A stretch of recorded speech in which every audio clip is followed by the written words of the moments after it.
నమస్తే భయ్య. నమస్తే. సో ఇప్పుడు టెర్రరిస్ట్ అటాక్ అనేది జరిగింది. సో దీన్ని నెక్స్ట్ టైం ఇంకొకరు రిపీట్ చేయకుండా ఉండాలంటే ఆల్రెడీ జరుగుతున్నాయి. సో అది ఎవరు ఆపలేము. అయితే నెక్స్ట్ టైం చేసేవాడు కొంచెం భయం కలగాలి అంటే ఏ విధంగా ఈ ప్రభుత్వం చర్యలు తీసుకుంటే బాగుంటుంది? ప్రభుత్వ చర్యలు అంటే ఫస్ట్ ఆఫ్ ఆల్ నేను చెప్పేది ఏంటంటే దొంగచాటున వచ్చి ఒక టూరిస్ట్ ప్లేస్లో మన ఇండియన్స్ని ఒక 28-30 మందిని కాల్చి చంపడం ఒక తిరిగి పంద చర్య, దొంగ చర్యగా నేను చూస్తాను.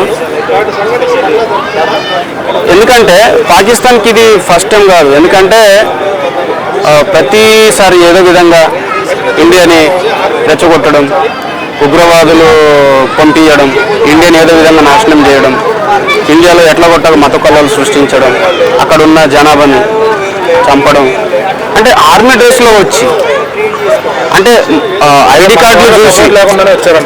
కార్డులు చూసి పాయింట్లు ఇప్పేసి చెక్ చేసి కాల్చాల్సిన అవసరం ఏముంది? మన వాళ్ళ సపోర్ట్ లేకుండా కాల్చారు అని అంటున్నారు కదా. మన ఇండియన్ ఇంటెలిజెన్స్ వ్యవస్థ బాగుంది, మన భద్రతా వ్యవస్థ బాగుంది.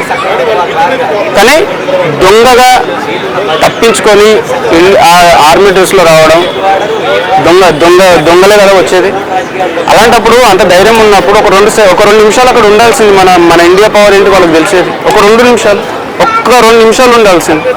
దొంగల్లాగా వచ్చి పటపట కాల్చేసి అమాయకుల్ని చంపేసి పటపట అక్కడ నుంచి అడవిలోకి వెళ్ళిపోవడం ఎందుకు? అందు గురించి చెప్తున్నా. Central home minister Amit Shah గారికి, దేశ ప్రధాని అయినటువంటి నరేంద్ర మోడీ గారికి ఇంకోసారి పాకిస్తాన్ ఉగ్రవాదం పైన ఇంకొకసారి భారీ పెద్ద మొత్తంలో సర్జికల్ స్ట్రైక్ అనేది అవసరం.